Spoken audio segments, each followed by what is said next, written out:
the Bible Study Podcast, episode 748.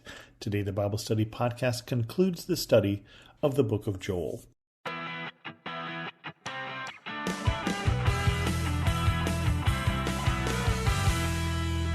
Welcome to the Bible Study Podcast. I'm your host, Chris Christensen.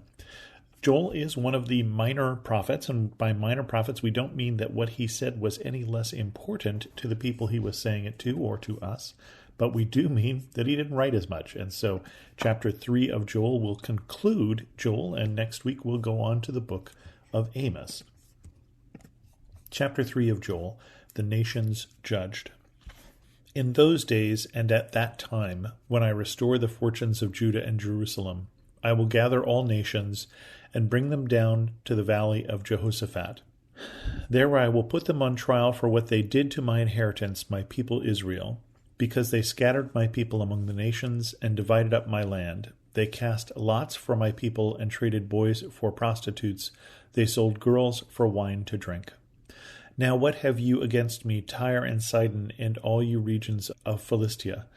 Are you paying me for something I have done? Are you paying me back? I will swiftly and speedily return on your own heads what you have done. For you took my silver and my gold and carried off my finest treasures to your temples. You sold the people of Judah and Jerusalem to the Greeks, that you might send them far from their homeland. See, I am going to rouse them out of their places to which you sold them, and I will return on your own heads what you have done. I will sell your sons and daughters to the people of Judah, and they will sell them to the Sabeans, a nation far away.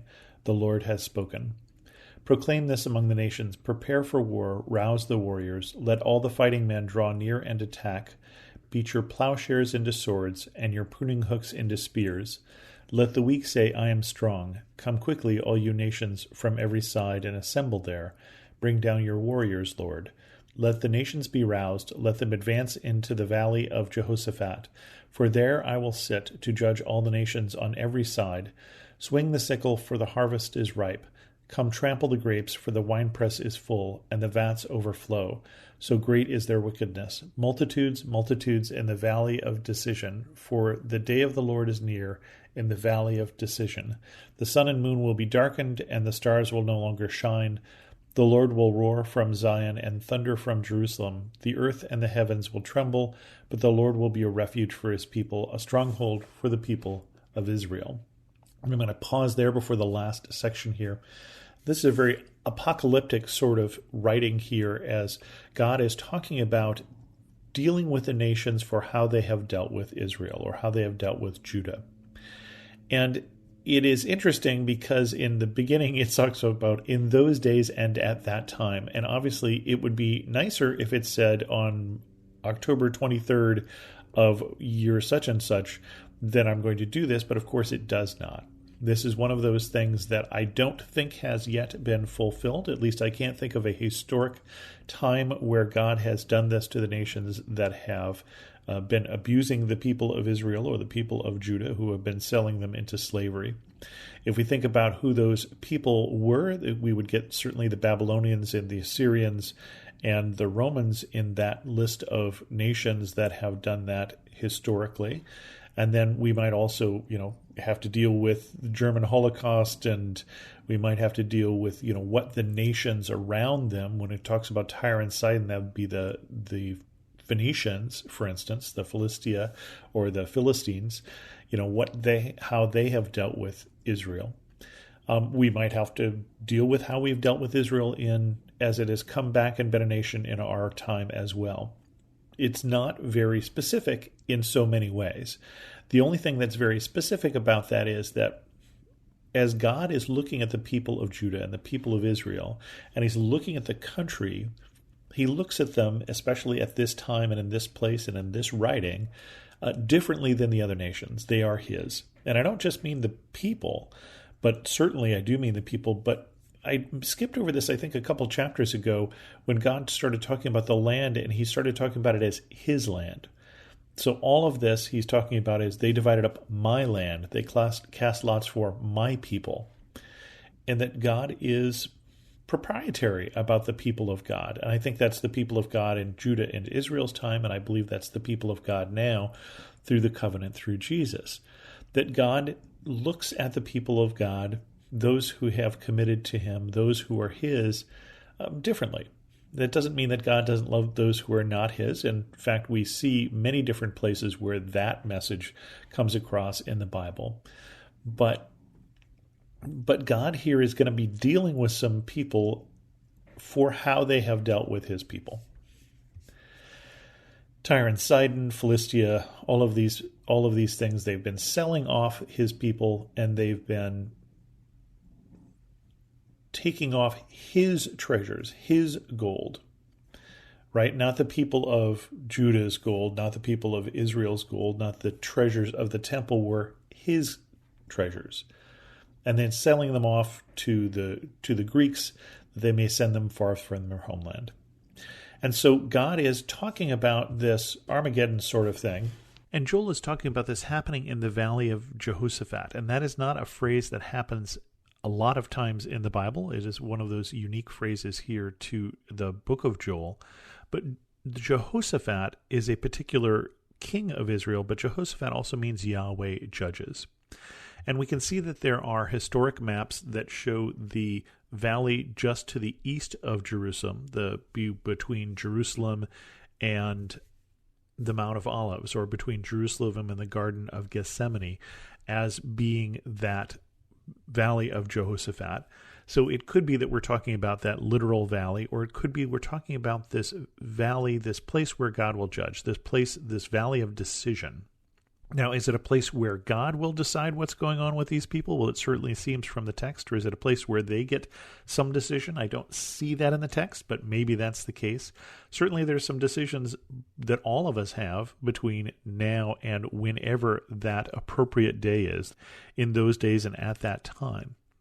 It definitely does not sound like one of those places where you want to be, because we're talking about God swinging a sickle and the harvest is ripe. And I believe the harvest at this point isn't just grapes. We're talking about people who are being harvested here. So this is definitely, somebody is on the wrong end of the judgment of God, and not a place where I personally want to be.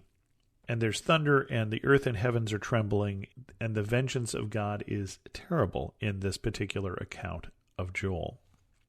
But it goes on to talk about blessings for God's people. Then you will know that I, the Lord your God, dwell in Zion, my holy hill.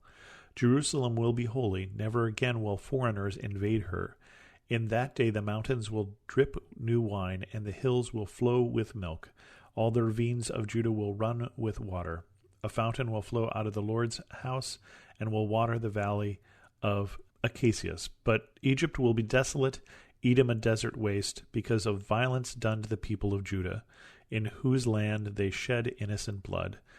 Judah will be inhabited forever, and Jerusalem through all generations. Shall I leave their innocent people unavenged?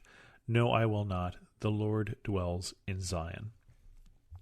It's an interesting end to this book of Joel here, because remember, we started here with armies of locusts that are being sent against the people of God, because they are not the people of God, in the sense that they have not been faithful to God, and they're being judged by God. And this army of locusts here in that first 2 chapters are the result of their unfaithfulness.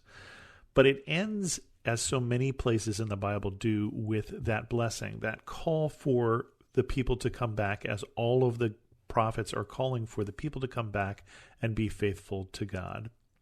And so it's looking forward to a day when the people of God who have now come back to God are avenged, and when they are blessed. And the prophet here is drawing this picture of this time, at that time and in those days. We don't, again, know when that time is or those days, but when people have come back to God, and how great it will be. This land that is now flowing again with milk and honey, or in this case, with wine and milk. The fountains are flowing. Remember, when life is definitely driven by water in such a dry place as Israel. And so fountains flowing and valleys filling with water is a wonderful picture here. And their enemies at this point being desolate. Edom and Egypt being desolate is because they have been judged, as in that first chapter above here. And so won't you, God is saying, come back? Won't we look forward to this future, this future where you are again mine, and I am your God, and I can bless you. With that, we're going to end this episode of the Bible Study Podcast. If you have any questions, send an email to host@thebiblestudypodcast.com, or better yet, leave a comment on this episode at thebiblestudypodcast.com. And thanks so much for listening.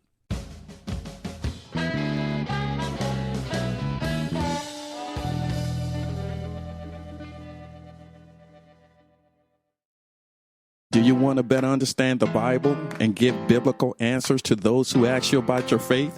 Hi, this is Perseus Poku, host of the Sound Reasoning Podcast Show.